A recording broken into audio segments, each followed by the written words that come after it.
Selanjutnya, SMP Negeri 31 Banjarmasin mengadakan workshop pelaksanaan pembelajaran jarak jauh di tengah situasi pandemi COVID-19. Guna mempersiapkan pembelajaran jarak jauh di tahun ajaran 2020-2021, SMP Negeri 31 Banjarmasin di kawasan Malkontemon mengadakan workshop pelaksanaan PJJ di tengah pandemi COVID-19.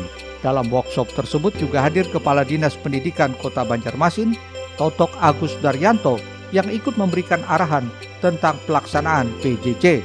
Menurut Totok, pembelajaran jarak jauh ini tentu sebuah hal baru dalam dunia pendidikan yang semuanya harus ditunjang dengan sumber daya manusia dan sarana prasarana yang memadai. Tadi saya arahkan bahwa pembelajaran kita harus pahami bahwa pembelajaran jarak jauh itu tidak mutlak harus daring. Nah, untuk mengacu bahwa tidak semua siswa itu mampu melaksanakan pembelajaran daring, maka harus dua skenario yang diambil. Satu ada pembelajaran daring, dua pembelajaran luring. Nah, tetapi kalau pembelajaran daring bisa diefektifkan itu bagus. Contohnya tadi saya katakan kalau misalnya pemetaannya jumlah siswa yang tidak mampu melaksanakan pembelajaran daring tidak banyak, maka dia bisa diampu oleh teman yang lain. Satu orang mengampu satu orang lain. Artinya gini, nanti dia bersama-sama dia belajar di pembelajaran daring, sehingga artinya semua hak siswa untuk melaksanakan pembelajaran bisa dijamin. Karena itu perlu ada pembahasan dan pelatihan untuk guru agar bisa menyiapkan instrumen pembelajaran dengan baik. Murtasia, Banjar TV. Sementara itu, pembelajaran jarak jauh menuntut tenaga pendidik mengembangkan kreativitas agar peserta didik dapat mudah memahami setiap pembelajaran. Sejumlah tenaga kependidikan dan staf di lingkungan SMP Negeri 31 Banjarmasin ternyata cukup antusias mengikuti workshop pembelajaran jarak jauh PJJ yang digelar dalam rangka mengembangkan kreativitas masing-masing. Workshop pembelajaran jarak jauh ini menghadirkan narasumber ahli di bidangnya, yakni Sudiatmoko. Secara gamblang, pihaknya memberikan gambaran tentang metode pembelajaran yang dianggap pas dalam PJJ saat ini.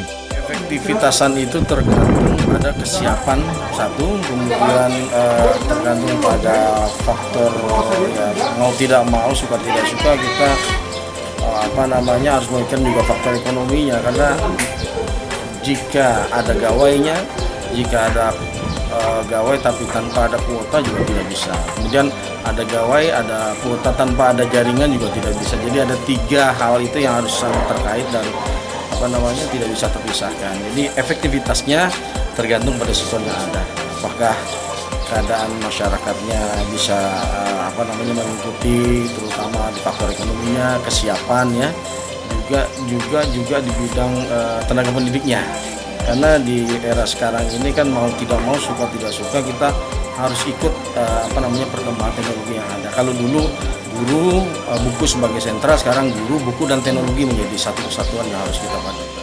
Sementara itu, Kepala SMP Negeri 31 Banjarmasin menyatakan menghadapi tahun ajaran baru dengan suasana yang berbeda, mengajak para tenaga kependidikan mampu berkreativitas dalam pembelajaran jarak jauh agar para peserta didik tidak mengalami kebosanan.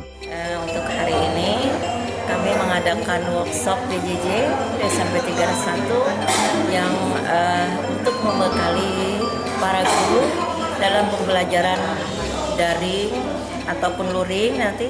Yang pasti ini mudah-mudahan dengan ini PJJ-nya ini berjalan dan mudah-mudahan ini juga bisa membuat para guru meningkatkan kreativitas dan berinovasi dalam hal membekali siswa kita untuk materi pembelajaran dan juga siswa tidak bosan untuk belajar di rumah mereka. Murtasia, Banjar TV.